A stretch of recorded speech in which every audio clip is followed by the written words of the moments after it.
My dad demanded that I give my corneas to my blind sister. I gave him the truth instead. My dad called me last Tuesday, saying we needed to have a serious family meeting about my sister Haley's future. She'd been losing her vision for the past 3 years due to a genetic condition and was now completely blind at 26. I drove 3 hours to my parents' house, thinking we would discuss care options or possibly explore assistance programs. Instead, I walked into what felt like an intervention with my dad, my mom, my Aunt Ruth, and Haley, all sitting in the living room waiting for me. My dad started by saying Haley's doctor had found a potential treatment that could restore her vision, but they needed a cornea donor who was a close genetic match. He said they'd tested everyone in the family, and I was the only match. He said this was my chance to give my sister her life back. I asked about the waiting list for donor corneas, and he said Haley couldn't wait that long. Her condition was deteriorating, and this needed to happen within the next few months or the surgery wouldn't be viable. My mom was crying, saying how hard it's been watching Haley struggle, how she'd lost her job as a graphic designer, how her boyfriend left her, how she barely left her apartment anymore. Haley just sat there with her hands folded, not saying anything. I said I needed time to think about it and research the procedure. My dad's whole demeanor changed. He said there was nothing to think about. This was family. This was what siblings did for each other. He said I had 2 working eyes and Haley had none, and refusing to help would be selfish beyond belief. He actually used the word selfish as if I were hoarding something that belonged to everyone. My Aunt Ruth chimed in, saying she'd give her corneas if she were a match, that any decent person would. She said I should be grateful I could even help. I asked what would happen to my vision if I donated, and my dad said the doctor assured them I'd still be able to see adequately with one eye. Adequately. Like having depth perception and peripheral vision were just bonuses I didn't really need. He said people lived full lives with one eye all the time, and I was young and healthy enough to adapt. When I said I needed to talk to the doctor myself, he said I was wasting time Haley didn't have. That's when things got weird.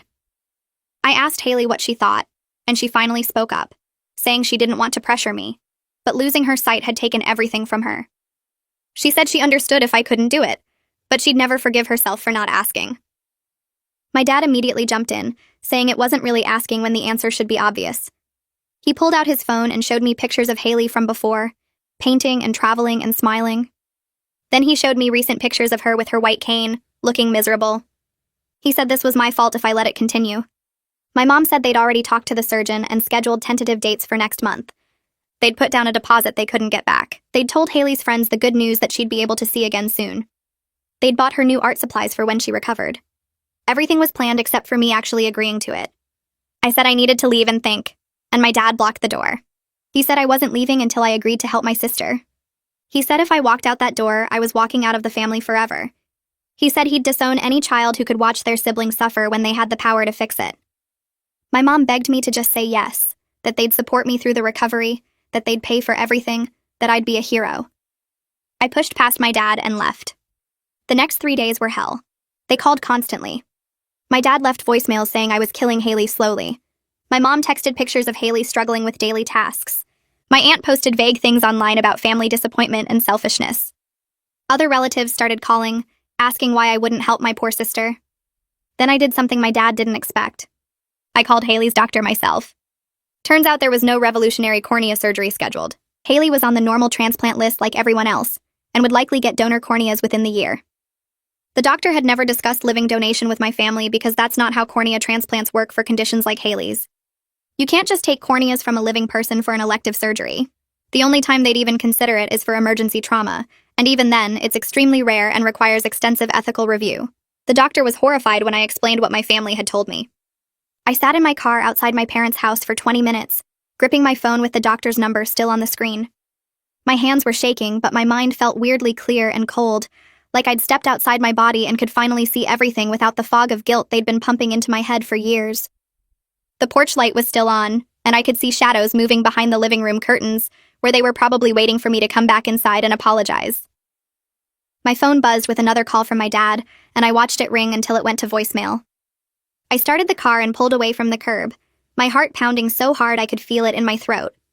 I drove the 3 hours back to my apartment instead of going inside to confront them, knowing I needed distance and a plan before I faced them again. The whole drive, my dad's voicemails kept coming through, his voice getting angrier each time, demanding to know where I went and accusing me of abandoning Haley in her time of need. By the time I crossed into my city limits, he'd left 8 messages, each one more furious than the last. My mom started texting around the second hour, asking where I was, saying we needed to talk, begging me to come back so we could work this out as a family. I kept both hands on the wheel and didn't respond to any of it. I got home around midnight and immediately started Googling family manipulation tactics and medical fraud, my laptop screen glowing in the dark apartment.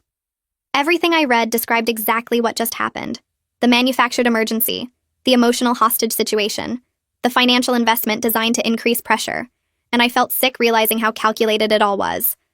There were articles about coercive control, about families who pressured members into organ donation through lies, about the psychological tactics used to make people doubt their own boundaries.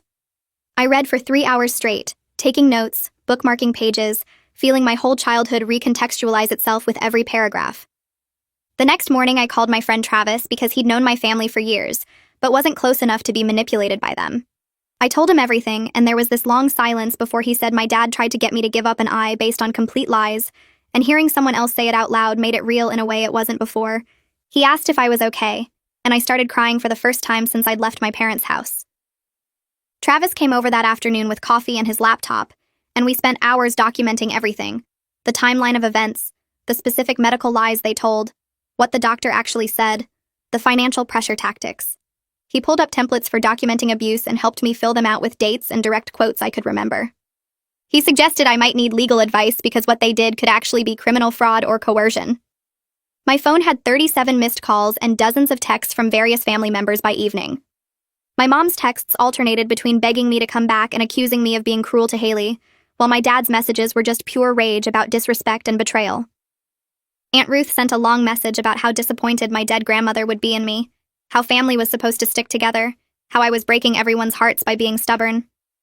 My cousin texted asking what was going on because my parents were saying I'd had some kind of breakdown. I blocked my parents' numbers temporarily because I couldn't think straight with the constant bombardment and immediately felt guilty for it, even though I knew that guilt was exactly what they'd trained into me. Travis pointed out that healthy families don't make you feel guilty for needing space to process lies, and that simple observation broke something open in my chest. I cried again, harder this time, and he just sat there on my couch letting me get it all out. 2 days later, I called the doctor back to ask if he'd be willing to document what he told me in writing. He was incredibly kind and said he'd been worried about me since our call, and he'd provide a written statement confirming that he never discussed living cornea donation with my family, and that such a procedure wasn't medically viable for Haley's condition. He asked if I was safe, if my family was harassing me, and I realized how serious this looked from the outside. He said he'd email me the statement by end of business day, and that I should reach out if I needed anything else. I reached out to a legal aid clinic that Travis found, and they connected me with an attorney named Mariana who specialized in family coercion cases. She listened to everything over the phone and said that while prosecuting family members was complicated, what they did potentially constituted attempted medical fraud and emotional abuse, and at minimum I should document everything in case I needed a restraining order later. She offered to meet with me that week to discuss my options. Mariana helped me draft a cease and contact letter to my parents, clearly stating that I knew the cornea surgery was fake. I had documentation from Haley's actual doctor, and I needed space to process their deception. The letter was formal and legal sounding, which felt safer than trying to have an emotional conversation they'd just manipulate. We included a warning that further harassment would result in legal action, and that all future communication should go through Mariana's office. She printed it on her firm's letterhead and we sent it certified mail so there'd be proof they received it. My phone rang 2 hours later while I was heating up leftover pasta for dinner. I didn't recognize the number but answered anyway because I thought it might be Mariana calling from a different line. My dad's voice came through, quiet and controlled in that way that used to make my stomach drop when I was 12 and knew I was in trouble. He spoke slowly, carefully, like he was explaining something to a child who wasn't quite getting it. He said I'd been listening to the wrong people, that outsiders who didn't understand our family had poisoned me against them, that someone must have filled my head with lies about the surgery because his daughter wouldn't turn her back on her sister like this. He kept asking who I'd been talking to, what they'd told me, why I was letting strangers destroy our family. I grabbed my phone with both hands because they were shaking, and I realized this was Aunt Ruth's number showing up on my screen. He deliberately called from her phone so I wouldn't know it was him. Travis had told me to record any calls from my family, so I fumbled with my phone settings while my dad kept talking. I got the recording started and he shifted into this different tone, softer and sadder, saying how much he loved me and how family was forever no matter what disagreements we had. He said I'd regret burning these bridges someday when I needed them and found them gone, that Haley was crying herself to sleep every night because her own sister had abandoned her, that my mom was devastated and couldn't understand how I'd become so cruel. Every sentence sounded caring on the surface, but felt like a threat underneath, like he was warning me about consequences while pretending to express concern. I mentioned that I'd talked to Dr. Kavanaugh and had his written statement about the surgery never being real. The line went completely silent for maybe 5 seconds, long enough that I thought he'd hung up. Then the call just ended without another word. I stood in my kitchen with the phone still pressed to my ear, listening to dead air, and my hands wouldn't stop shaking. The next morning I was getting ready for work when someone knocked on my apartment door. I looked through the peephole and saw my mom standing there in jeans and an old sweater, looking smaller and more tired than I'd ever seen her. She wasn't supposed to know where I lived because I'd moved since the last time she visited, but she must have gotten my address from somewhere. She called through the door that she needed to talk to me, that my dad didn't know she was here, that she'd driven all this way just to see me. Part of me wanted to leave her standing in the hallway, but another part, the part that still remembered her reading to me before bed and making my favorite birthday cakes, couldn't do it. I opened the door, and she immediately asked if she could come inside, her eyes already red like she'd been crying on the drive over. I stepped back and let her in, even though every therapy article I'd read said not to. She sat on my couch and started talking before I even sat down, saying they'd only wanted to help Haley and maybe they'd gotten some details wrong about the surgery, but their hearts were in the right place. I asked what details specifically they'd gotten wrong, and she said, well, the doctor had mentioned transplants at some point, so they thought living donation might be an option. I pointed out that Dr. Kavanaugh said he'd never discussed living donation with them at all, and she switched to saying maybe they'd misunderstood what he meant, that medical terminology was confusing, and they'd just been trying to understand Haley's options. I asked if the doctor had actually scheduled surgery dates, and she admitted he hadn't, but my dad had been researching surgeons who might do it. Her story kept shifting every time I asked a direct question, first claiming the surgery was real but simplified, then admitting they'd misunderstood some things, finally saying my dad had been trying to find creative solutions because the regular transplant list was taking too long. She never once said the words, "we lied," or "I'm sorry," just kept repositioning everything as a misunderstanding born from desperate parents trying to help their disabled daughter. I asked her directly if she knew the surgery wasn't real when they ambushed me at the house with the whole family present. She started crying harder, her face crumpling up like I'd slapped her, saying I was being cruel and interrogating her instead of focusing on how much Haley was suffering. She said she came here hoping I'd understand how scared they'd been about losing Haley completely, how they'd been willing to try anything, how families were supposed to support each other through hard times. I kept trying to bring the conversation back to whether she'd known the truth, and she kept deflecting to Haley's pain, my coldness, how disappointed everyone was in me. After an hour of going in circles, she left saying she'd tried her best and couldn't do anything more if I was determined to believe the worst about them. I sat on my couch feeling like I'd been hit by a truck, emotionally exhausted and more confused than before she'd arrived. Travis came over that evening after I texted him, and I walked through the whole conversation trying to figure out what had actually happened. He listened to everything, then pointed out that my mom had never actually answered a single question I'd asked. She'd just cried and redirected and made me feel guilty for asking. He was right, but realizing it made me feel worse somehow, like I'd lost both parents instead of just my dad. The phone call started 3 days later. My cousin Jessica called asking why I'd changed my mind about helping Haley after agreeing to the surgery, saying my parents were heartbroken about the lost deposit. I told her I'd never agreed to any surgery and there was no real surgery to begin with, and she got quiet, then said that wasn't what she'd heard. My uncle called the next day with a similar story, adding that I'd gotten cold feet at the last minute and left Haley devastated right before her procedure date. My dad's sister called saying she understood I was scared, but backing out after they'd made all the arrangements was incredibly selfish. Each person had slightly different details, but the same basic story where I was the villain who'd promised to help, then abandoned my disabled sister, and the specifics were wrong in ways that proved my parents were actively spreading a false version of events. Nobody mentioned that the surgery had never been real, or that I'd discovered the whole thing was fabricated. According to the family narrative, I'd enthusiastically agreed to donate my cornea. They'd scheduled everything and paid deposits. Then I'd cruelly changed my mind and disappeared.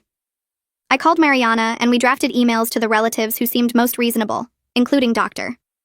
Kavanaugh's written statement proving the surgery was never medically viable and explaining that I'd never agreed to anything. I sent them to about 15 family members and waited to see who would actually read the evidence. About half never responded at all, just went silent after I sent the documentation. 3 cousins and 1 aunt apologized for jumping to conclusions and said they should have asked me directly before believing my parents. 2 relatives, including my uncle, actually got angry at me for sending the emails, saying I was airing private family business to outsiders and making my parents look bad by showing the doctor's statement to everyone.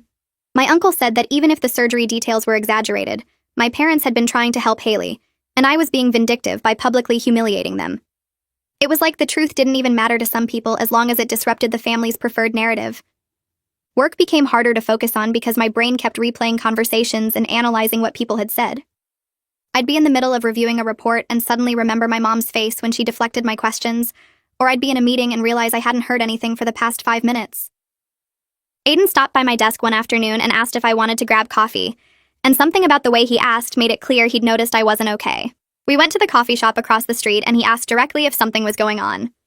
I gave him a simplified version, just saying my family had lied about a medical emergency to manipulate me, and now they were spreading false stories about what happened. He listened without interrupting, then shared that he'd gone no contact with his own family 3 years ago because of similar manipulation patterns. He said his parents had used his brother's addiction as a weapon to control the whole family, making everyone responsible for fixing problems they'd created, and he'd finally realized he couldn't have a relationship with people who saw him as a tool rather than a person. He offered to connect me with his therapist who specialized in family trauma and wrote down her name and number on a napkin. I called Dr. Estelle Medina's office the next day and got an appointment for Thursday afternoon. The waiting room had calm blue walls and soft chairs, and I filled out intake forms asking about my family history and current stressors. When she called me back to her office, I sat down and immediately started crying before she'd even asked me anything. I apologized for crying and she handed me tissues and said this was a safe space to feel whatever I was feeling. I asked if I was crazy or overreacting, if maybe my parents really had just misunderstood the medical situation, and I was being too harsh. She asked me to walk through exactly what had happened, and I told her everything, from the ambush meeting to discovering the surgery was fake to my mom's deflecting conversation.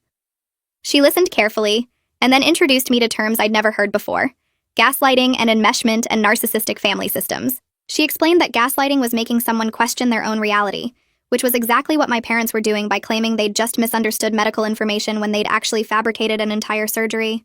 She said enmeshment was when family boundaries were so blurred that individual needs got sacrificed for the family unit, and I'd been trained since childhood to prioritize Haley's needs over my own well-being. Suddenly, I had language for things I'd felt my whole life but never been able to name. I went back for my second session and then my third, and during that third appointment, Dr.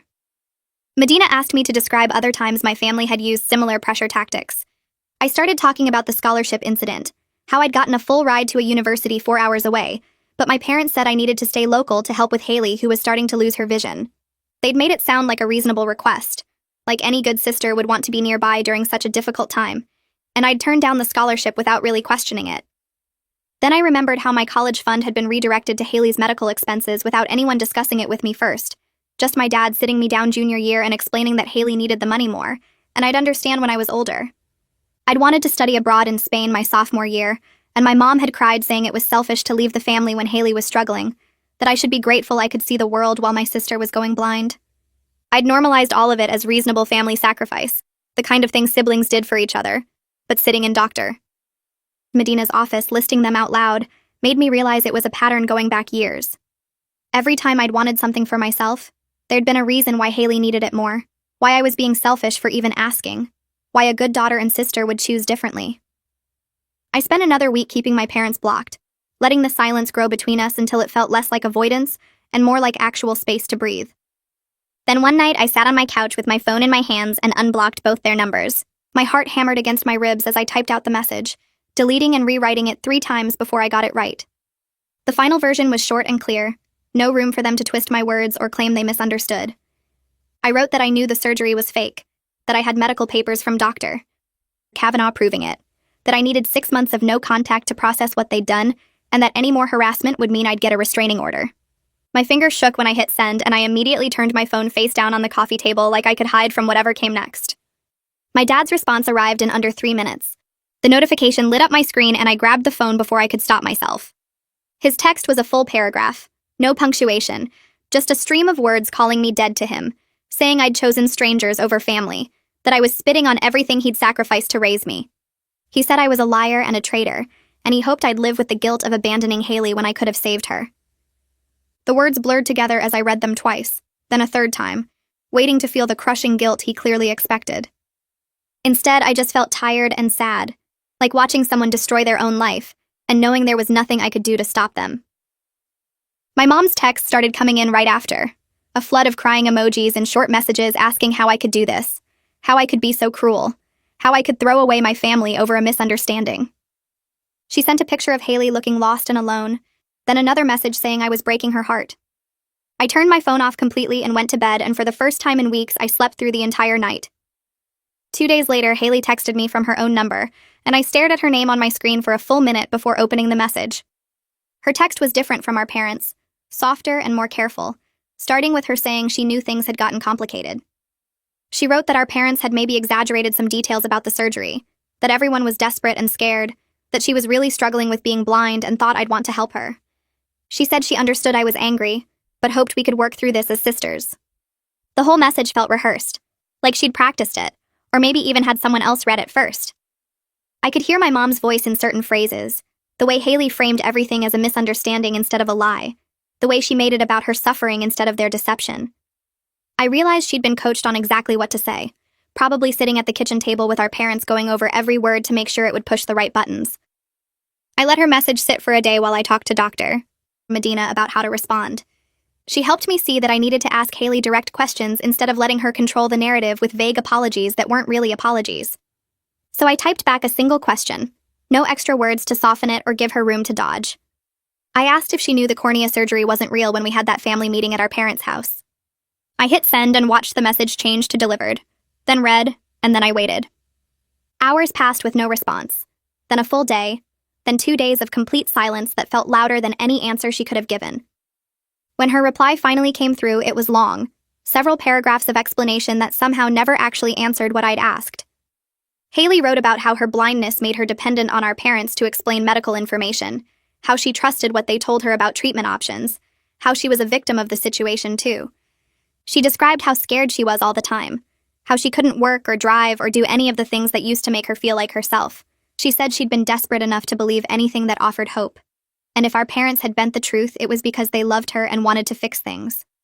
The whole message was designed to make me feel sorry for her, to shift focus away from the lies and onto her suffering, and I read it 3 times, looking for any sentence where she actually answered my question. She never did. She never said yes I knew or no I didn't know, just filled paragraphs with context and excuses that were meant to make the question itself seem cruel.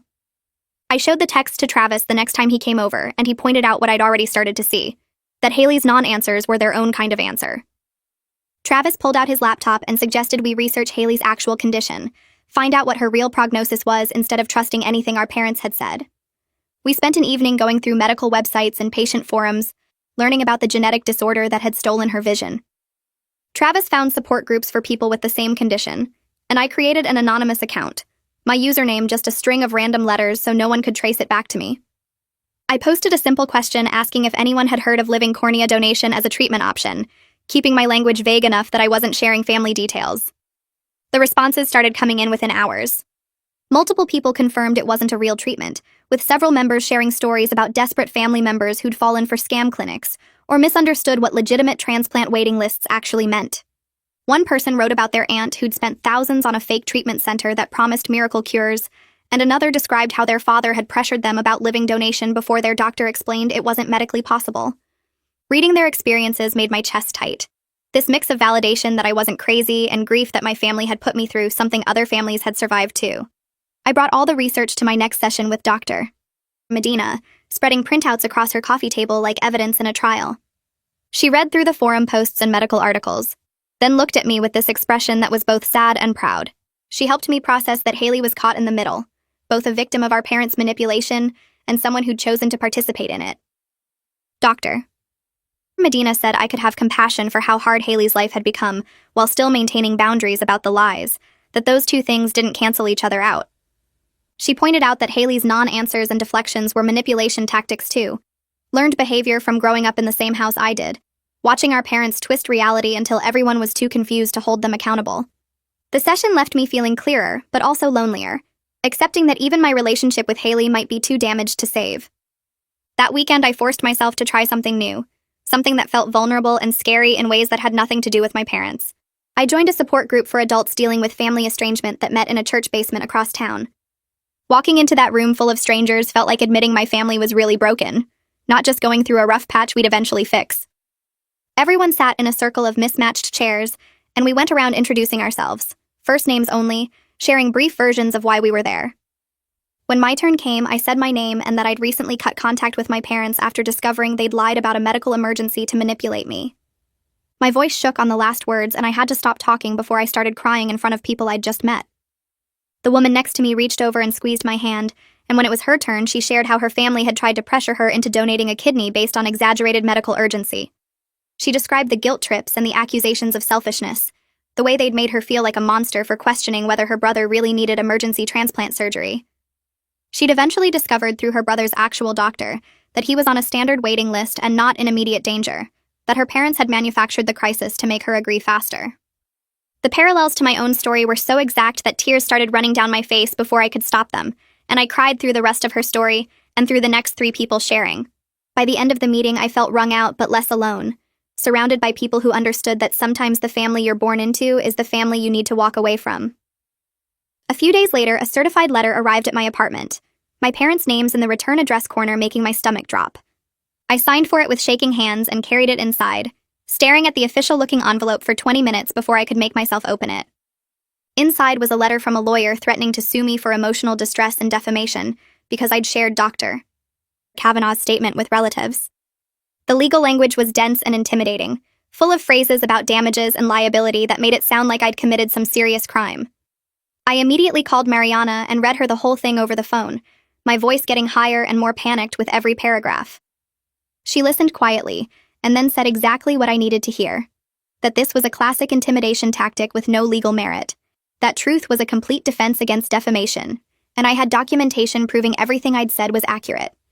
She told me to make copies of the letter and add it to my file as evidence of continued harassment, that it actually strengthened my case if I ever needed that restraining order. My cousin Sarah called me the next week, her voice tight and uncomfortable in a way that made me brace for bad news. She said she needed to tell me something I probably didn't want to hear, that our parents were spreading a new story through the family. They were telling people I'd had a mental breakdown, that I was making false accusations against them because I wasn't stable, and they were pointing to my therapy attendance as proof I was mentally ill. Sarah said she didn't believe them, but thought I should know what they were saying, especially since some relatives were taking their word for it. I thanked her for telling me and hung up, then sat on my bathroom floor feeling a rage so pure it made my hands shake. They'd done everything else and I'd survived it, but weaponizing my healing process felt like a betrayal on a different level. I'd started therapy to process their abuse, and now they were using it as evidence that I was the problem, twisting my attempt to get healthy into ammunition against me. Work became the only place where I felt normal, where I was just competent and professional, and nobody knew about the disaster my personal life had become. I threw myself into projects with an intensity that probably wasn't healthy, staying late and volunteering for extra assignments because going home meant sitting with thoughts I wasn't ready to process. Aiden noticed the change, the way I'd gone from distracted and withdrawn to almost manic with productivity. He started checking in during lunch breaks, not asking directly about what was wrong, but making sure I actually ate instead of working through meals. He'd swing by my desk with coffee or drag me outside for walks around the building, casual enough that it didn't feel like pity, but consistent enough that I knew he was worried. I was grateful for his presence without being ready to explain why I needed it. 3 months after the initial confrontation, my phone rang from a number I didn't recognize. I almost didn't answer, had gotten cautious about unknown callers after my mom's ambush visit, but something made me pick up anyway. Haley's voice came through the speaker, crying hard enough that I could barely understand her first words. She said our parents were driving her crazy, that the house was tense and miserable every single day, that our dad was angry all the time and our mom was depressed and barely getting out of bed. She said she couldn't handle being in the middle of everything anymore, that the silence and the fighting were suffocating her, that she needed me to come back and fix things because she didn't know how much more she could take. I listened to her sob and felt my heart split between the sister I'd grown up with and the person who'd sat silent while our parents tried to steal my vision based on lies. I told her none of this was my fault. I didn't create the situation by discovering their lies. They created it by lying in the first place. I wasn't responsible for fixing the consequences of their choices. Haley's voice went sharp and angry through the phone speaker. She said I was being selfish and self-righteous, that I was punishing her for something our parents did. She said she was the one suffering now because of my stubbornness, that the house was a nightmare to live in, and I could fix it by just coming back and letting things go back to normal. I realized in that moment she still didn't see herself as having any part in the deception. She'd sat there silent during that whole intervention, let them lie about the surgery, played the victim while they tried to manipulate me into giving up my vision. But in her mind, she was just caught in the middle, an innocent bystander to our parents' scheme. I told her I needed to go and hung up before she could say anything else. My next therapy session with Estelle happened 2 days later. I told her about Haley's call and how she'd positioned herself as another victim of our parents' behavior. Estelle listened and then started explaining patterns in family systems, how dysfunction gets passed down through generations like genetic traits. She said my dad probably learned these manipulation tactics from his own parents, that he grew up in a system where coercion and guilt were normal tools for getting what you wanted. She explained that families like mine often organize themselves around protecting the most fragile member, and everyone else's needs become secondary. Haley's blindness made her the fragile one, so the whole family structure bent around keeping her comfortable, even if it meant sacrificing me. Estelle said breaking these patterns usually means getting scapegoated as the crazy one who won't play along anymore. The family needs someone to blame for the discomfort of change, and that person is usually whoever starts demanding honesty and boundaries. I was that person now. She said it was lonely but necessary, that staying in the dysfunction to avoid being the bad guy just meant letting the pattern continue into the next generation. 3 days after that session, I was scrolling through social media during my lunch break when I saw a shared post from one of my mom's friends. It was a GoFundMe campaign for Haley's medical expenses. The description made my stomach drop. It talked about Haley's struggle with blindness, mentioned a potential treatment that could restore her vision, and heavily implied that family circumstances had made it impossible to pursue the surgery. The wording was careful, never directly saying I'd backed out, but anyone reading it would assume some family member had failed to help. The campaign had raised almost $3,000 in less than a week. Comments from friends and distant relatives filled the page, offering prayers and small donations, saying how terrible it was that Haley couldn't get the help she needed. I sat in my car staring at my phone screen, feeling sick. They were crowdfunding based on the same lies they'd told me, getting money from people who had no idea the surgery was fake. I took screenshots of everything and texted them to Mariana and Estelle, asking what I should do. Mariana called me back within an hour. She said this was actual fraud, not just family manipulation. They were soliciting donations based on false medical information, which violated GoFundMe's terms and possibly state fraud laws. She said I had documentation from Dr. Kavanaugh proving the surgery wasn't real, which meant I could report the campaign and likely get it taken down. But she also warned me it would cause a massive explosion in my family. My parents would know I was actively working against them, not just maintaining distance. Estelle said something similar when I brought it to therapy that week. She asked if I was prepared for the consequences of exposing them publicly, even if what they were doing was wrong. I thought about all those people donating their money based on lies, about my parents profiting from the same scheme they'd tried to use on me. I told them both I wanted to report it. Mariana helped me file the fraud report with GoFundMe's support team. I submitted Dr. Kavanaugh's written statement, the timeline of events and screenshots of my parents' messages, trying to pressure me into the fake surgery. The legal aid clinic added a letter explaining the situation from their perspective. Then I waited. For 6 days, nothing happened, and I started wondering if GoFundMe would even care. Then the campaign disappeared from the site. Just gone, with a message saying it had been removed for violating community guidelines. Mariana told me later that my parents had been required to refund all donations, that GoFundMe had flagged their account to prevent future campaigns. My dad's response came through in a flood of messages from his email, since I still had him blocked on my phone. He said I'd destroyed the family's reputation, that everyone would think they were scammers now, that I'd humiliated them in front of the whole community. He said I was vindictive and cruel, that I'd gone out of my way to hurt them when they were just trying to help Haley. The messages got angrier and less coherent as they went on. My mom sent shorter messages saying she couldn't believe I'd do this, that reporting them to GoFundMe was taking things too far, that I was tearing the family apart over pride. The following Tuesday, our receptionist called my desk phone saying someone was in the lobby asking for me. I wasn't expecting anyone, so I went downstairs confused.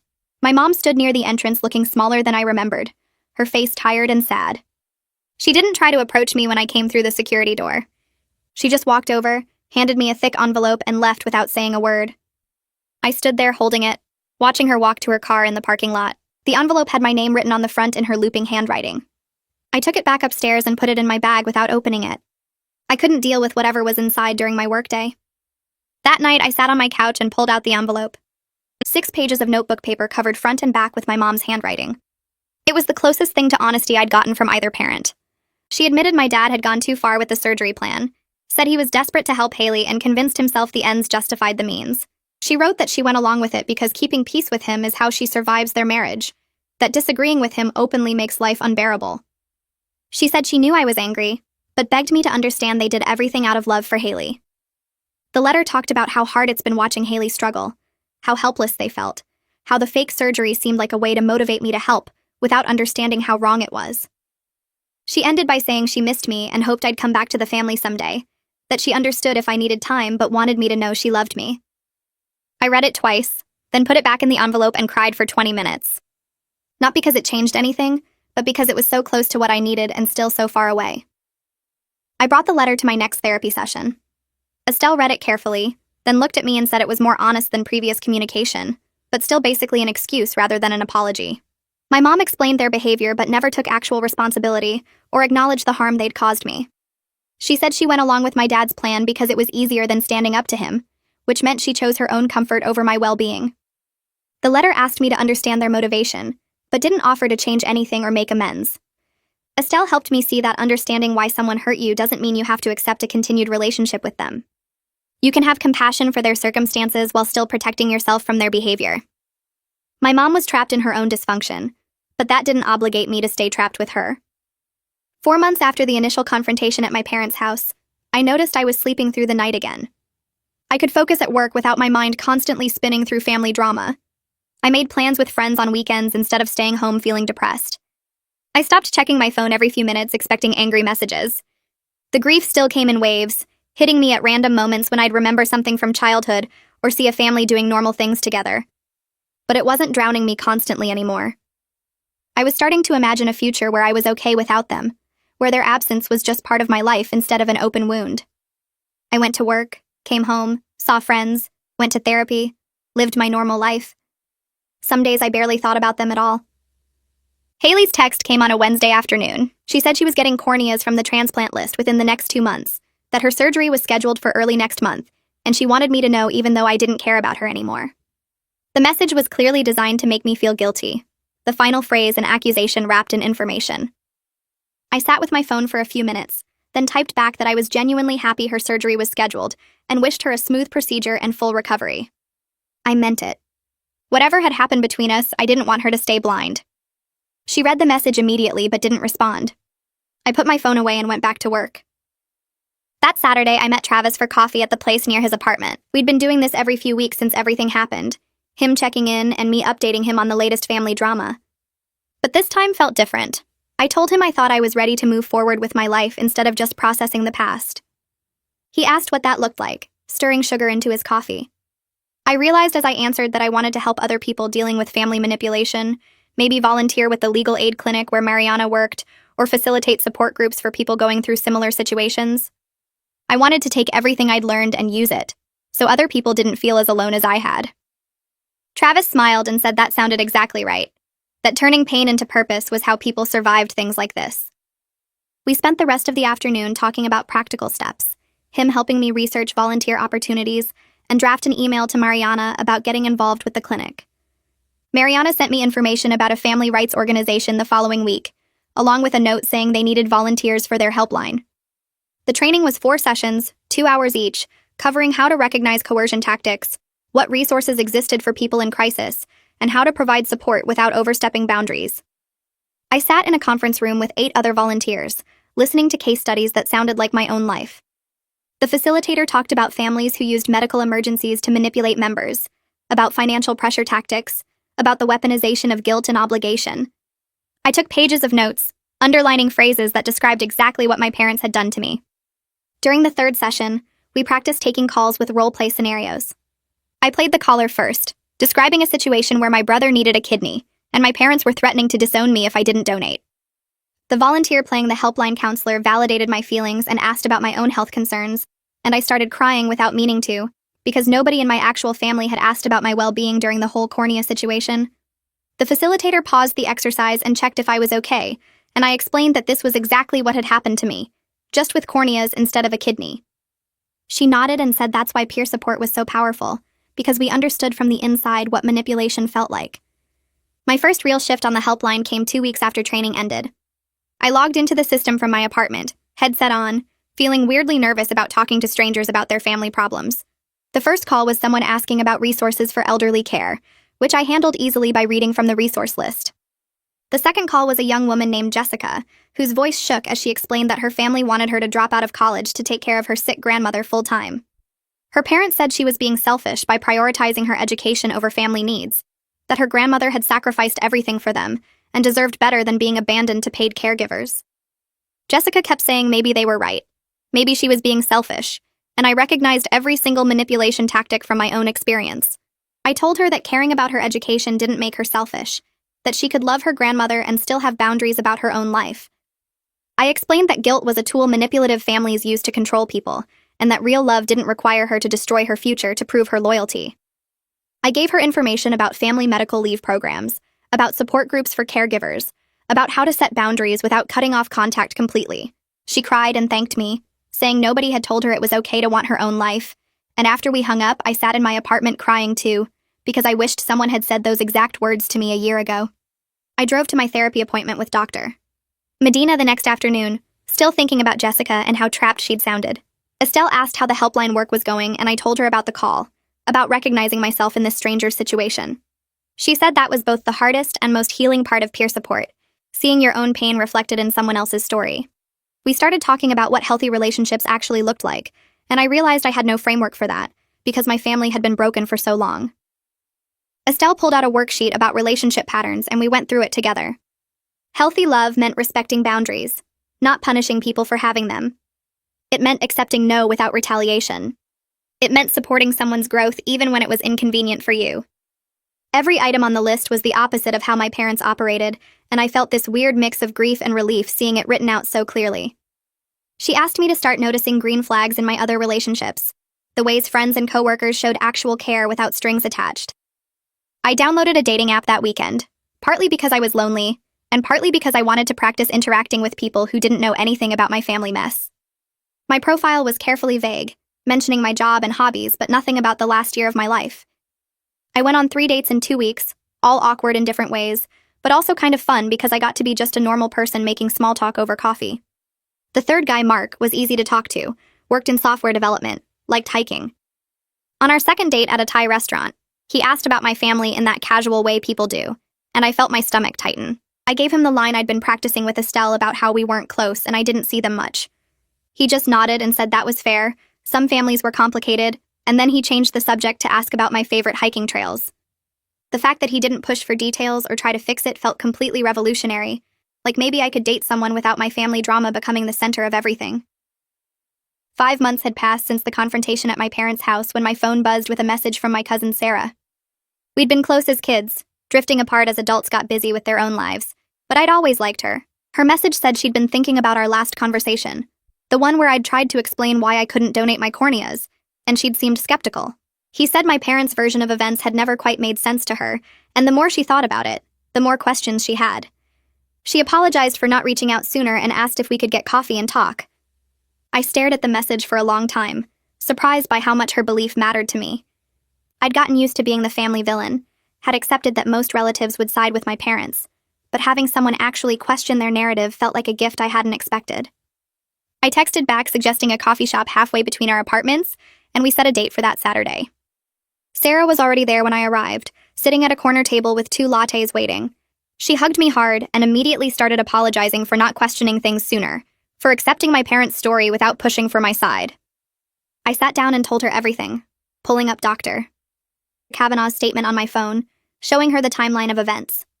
She listened without interrupting, her expression shifting from confusion to anger as the full picture emerged. Then she started sharing her own stories about my parents, things I'd never known. She talked about being pressured to lie for them when I was younger, covering up when they'd forgotten important events or made promises they didn't keep. She described watching them twist situations to avoid taking responsibility, always finding someone else to blame when things went wrong. She mentioned family conflicts where she'd felt forced to choose sides, where neutrality wasn't allowed, and questioning their version of events meant being frozen out. She said watching me set boundaries had given her permission to examine her own relationship with them, to recognize patterns she'd been ignoring for years. We talked for 3 hours, our lattes going cold, the coffee shop filling and emptying around us. Sarah mentioned that Haley's cornea transplant surgery had happened 2 weeks ago and had gone well. She was regaining vision gradually, doing physical therapy to adjust to seeing again, and Sarah was genuinely happy for her. Then she added that my parents were telling people the surgery was funded thanks to the GoFundMe before it got shut down, still spinning the narrative to make themselves look good. They couldn't admit they'd been caught in a lie, couldn't acknowledge that the transplant list had provided the corneas just like the doctor originally said. Even with Haley getting better, they were still rewriting history to avoid accountability. At my next therapy session, Estelle asked if I wanted to try writing a letter to my parents that I'd never send, just to process everything I was feeling. I'd been resistant to the idea before, thinking it was pointless to write to people who'd never read it, but something had shifted after talking with Sarah. I sat at my kitchen table that night with my laptop and started typing. The letter grew to 10 pages, single-spaced, saying everything I'd never been able to tell them. I wrote about the childhood I deserved, where my needs mattered as much as Haley's, where I wasn't just the healthy kid who existed to support my sister. I described the relationship we could have had if they'd been capable of honesty and basic respect. I listed specific memories of being overlooked, minimized, expected to sacrifice without question. I explained how the cornea scheme wasn't an isolated incident, but the final proof of a pattern that had existed my entire life. I told them about the damage they'd caused, the therapy I needed to undo their conditioning, the family I'd lost because they chose manipulation over truth. I sobbed through writing all of it, tears dripping onto my keyboard, my chest aching with grief for parents who'd never existed and never would. I brought the printed letter to Travis's apartment the following weekend. He'd offered to help me with what Estelle called a closing ritual, something physical to mark the end of my hope that my parents would ever understand or change. He had a fire going in his fireplace, and I stood there holding those 10 pages, feeling the weight of everything I'd written. Travis asked if I wanted to read any of it aloud, but I shook my head and just started feeding the pages into the flames. They curled and blackened, my words disappearing into ash and smoke. Something about watching them burn felt like releasing the fantasy that they'd ever become the parents I needed, accepting that closure had to come from inside me rather than from them, finally apologizing or taking responsibility. Travis stood next to me until the last page was gone, then handed me a beer and we sat on his couch not talking, just existing in the quiet acceptance that some things couldn't be fixed. Work called me into a meeting the following Tuesday, and I assumed it was about the Henderson project I'd been leading. Instead, my manager Sarah told me they were offering me a promotion to senior coordinator, with more responsibility and a significant pay increase. She said I'd been doing excellent work, showing leadership on difficult projects, and they wanted to invest in my growth with the company. I sat there processing the offer, realizing I was actually in a place to accept it. 6 months ago, I'd been barely functional, crying in bathroom stalls, unable to focus on anything except family drama. Now I was thriving, producing my best work, ready to take on more challenge. I accepted the promotion and thanked Sarah, then took myself out to a nice Italian restaurant that night to celebrate. I ordered wine and pasta and tiramisu, sitting alone at a table by the window, feeling genuinely proud of having a life my family couldn't touch or diminish. The support group met Tuesday evenings in a community center basement that smelled like old coffee and floor cleaner. At first I went because Dr. Medina said it would help, but somewhere around week 6 it stopped feeling like homework and started feeling like belonging. There were 8 of us regulars, all dealing with different flavors of family dysfunction, and 2 women in particular became my people. Sarah had been estranged from her parents for 4 years after they tried to force her into an arranged marriage, and Jen's family disowned her for being gay. We started grabbing coffee after meetings, then movies on weekends, then spontaneous texts about nothing important. Sarah made me laugh until I cried telling stories about her disastrous dating life, and Jen had this way of cutting through my guilt spirals with blunt common sense that I desperately needed. They got it in a way my other friends couldn't, the specific grief of losing family you never really had, and building something new from scratch. We called ourselves the Island of Misfit Toys, and it was the first time I'd felt like I had sisters who actually showed up for me. My phone buzzed during lunch at work 3 weeks later with a message from a number I didn't recognize. It was Aunt Ruth. Her text was short and careful, saying she'd been doing a lot of thinking since that awful day at my parents' house. She said she realized my parents had manipulated her too, feeding her their version of events and using her to pressure me. She wrote that she didn't expect forgiveness or a relationship, she just wanted me to know she saw the truth now, and she was sorry for her part in what happened. The message ended with her saying she hoped I was doing okay, and she understood if I never wanted to talk to her again. I stared at my phone for a long time, feeling something shift in my chest. It wasn't absolution, and it wasn't reconciliation, but it was acknowledgement, and that mattered more than I'd expected. I texted back a simple thank you for telling me, and we left it at that. No demands, no expectations, just honesty finally breaking through the family fog. October rolled into November, and my cousin Jessica called asking if I wanted to come to Thanksgiving at her place. She said she'd invited a few relatives who'd gotten tired of my parents' drama and wanted a holiday without all the tension and manipulation. I was nervous saying yes, worried it would be awkward or someone would bring up the whole mess, but I also missed having family that felt normal. Emma's apartment was small and crowded with 7 of us crammed around her dining table, but the day was surprisingly easy. We ate too much turkey and argued about football and played board games, and nobody mentioned my parents or Haley or Corneas or any of it. My uncle asked about my promotion at work and actually listened to my answer. Emma's kids showed me their Halloween candy stash and tried to teach me TikTok dances.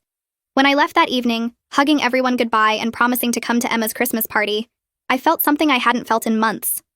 I could have family without having my parents. The two things weren't the same, and I didn't have to lose one to protect myself from the other. Sarah from support group set me up with her coworker in December. His name was Terry, and he was funny and easy to talk to, and we went on 3 dates before I worked up the nerve to tell him about my family situation. We were at a Thai restaurant, and I just blurted it out between bites of pad Thai. The whole story condensed into 5 minutes of rambling explanation. Terry listened without interrupting, nodding occasionally, and when I finished, he took a sip of his beer and said his own family had issues too. His dad was an alcoholic who'd been in and out of rehab his whole childhood, and his mom enabled it for years before finally leaving. He said he got what it was like to have a complicated background and to choose something better than what you came from. We bonded over having families we couldn't fix, and futures we were building on our own terms, and it felt good to be with someone who understood that some things just were what they were. He didn't try to fix it or judge me or suggest I should give my parents another chance. He just accepted it as part of my story and moved on to asking about my favorite movies. 6 months after that horrible day at my parents' house, the family rights organization asked if I'd facilitate a new support group for young adults dealing with manipulation and coercion. I said yes before I'd fully thought it through, then spent a week panicking about whether I was qualified. But the first meeting, sitting in that circle of 8 nervous 20-somethings, I realized I was good at this. I could spot the manipulation tactics immediately, because I'd lived them. When a girl described her mom's guilt trips, I knew exactly what she meant. When a guy talked about feeling crazy because his family's version of events didn't match reality, I could validate that his perception was trustworthy. I offered practical resources and helped people set boundaries, and reminded them they weren't selfish for protecting themselves. Turning my worst experience into something that helped others felt like alchemy, transforming poison into medicine. After each meeting, I drove home tired but satisfied, like I'd found a way to make meaning out of pain.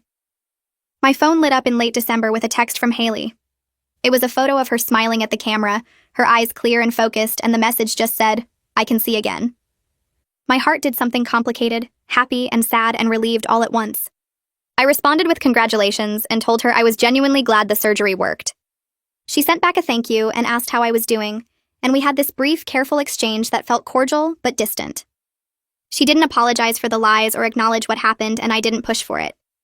Maybe someday we could have some kind of relationship, something honest and boundaried and real, but I wasn't holding my breath. For now, cordial felt like enough. The Christmas card arrived 3 days before the holiday, forwarded from my old address.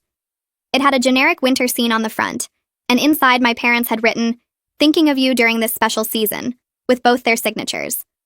No acknowledgement of the past 6 months, no apology, no reference to anything that happened. Just a cheerful card like we were a normal family who'd simply lost touch. I brought it to my next therapy session, and Dr. Medina and I talked about what it meant. She said this was them testing whether I'd rug sweep everything if they just pretended it didn't happen, offering me an easy path back to the family fold if I was willing to ignore reality. We discussed how responding at all would signal that pretending was acceptable, that they could lie and manipulate and then restart the relationship on their terms without ever taking responsibility. I threw the card in my kitchen trash that night and didn't send anything back. The silence felt like its own kind of answer. January brought an unexpected email from the Family Rights Organization. They were expanding their board of directors and wanted to know if I'd be interested in joining.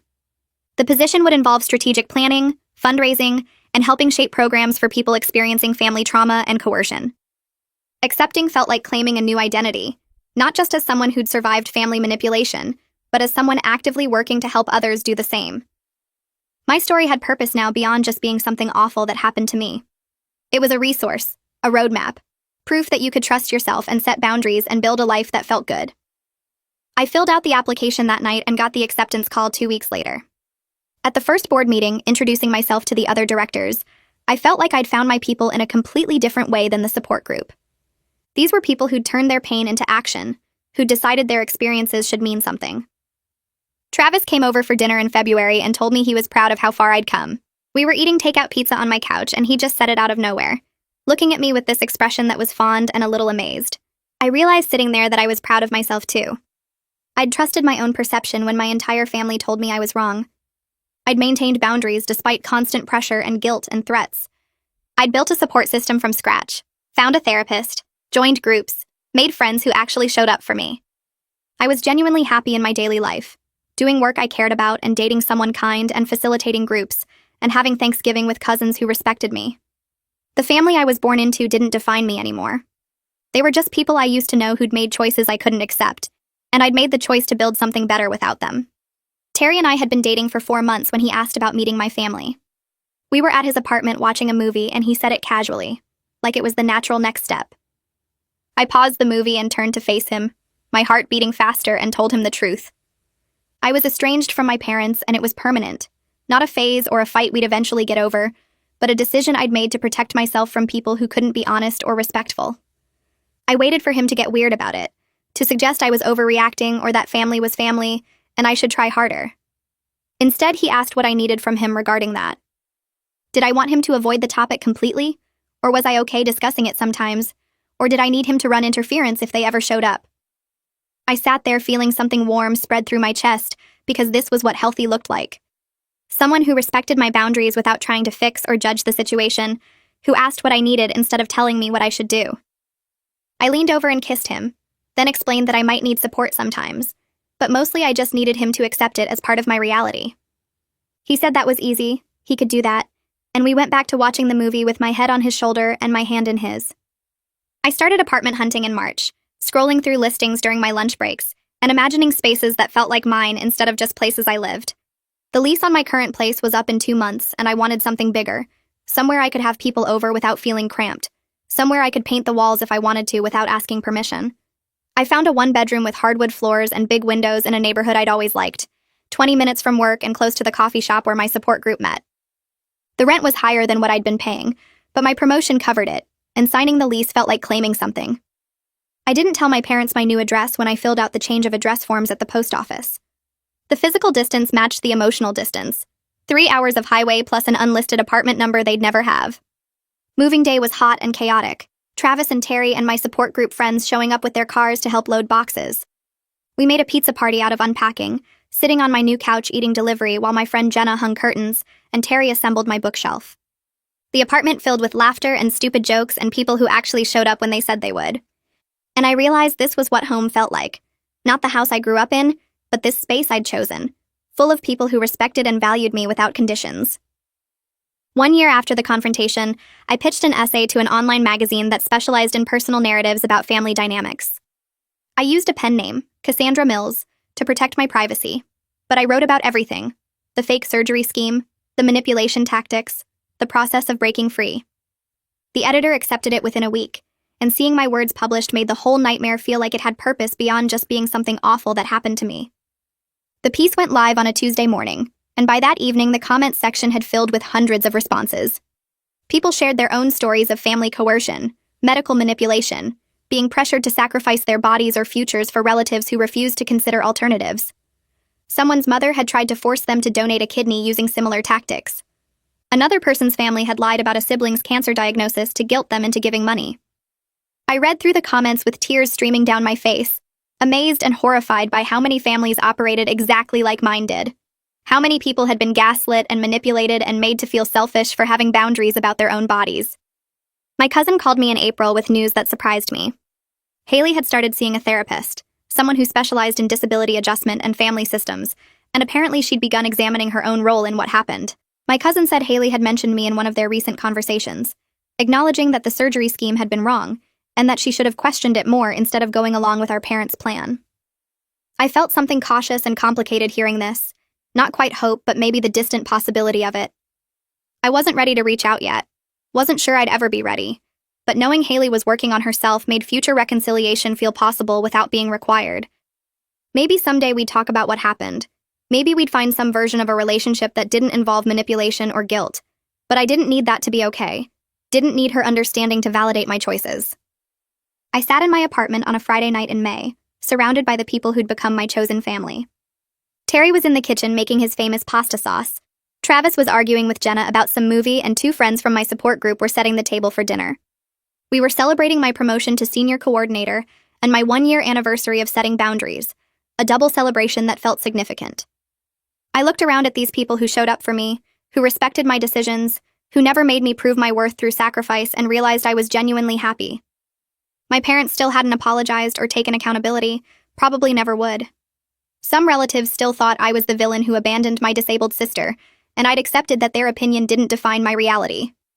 I'd never have the family I wanted growing up, the parents who prioritized honesty and respect, the sister who chose integrity over manipulation. But I had the life I built, the peace I fought for, the self-respect that came from refusing to be manipulated into giving up pieces of myself. That was enough.